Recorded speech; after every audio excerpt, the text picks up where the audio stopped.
Hello, हाय, नमस्कार सगळ्यांना. आज बघा संडे स्पेशल.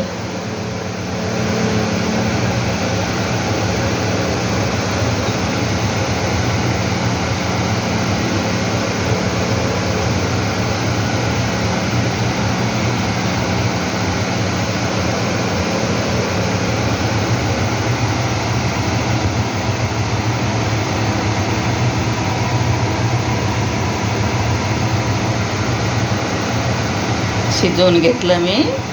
याच्यामध्ये याच्यामध्ये पेस्ट टाकली याची, लसूण, अद्रक, कोथिंबीर, हिरव्या मिरच्या, काळी मिरी सगळं मिक्स करून मिक्सरमधून पेस्ट केली आणि कांद्याची फोडणी देऊन ते मिक्स करून कांद्याची फोडणी देऊन शिजवलं. दिसते का नाही छान? वाव, भूक लागली असेल पाहून. Thank you, bye. व्हिडिओ पाहिल्याबद्दल धन्यवाद.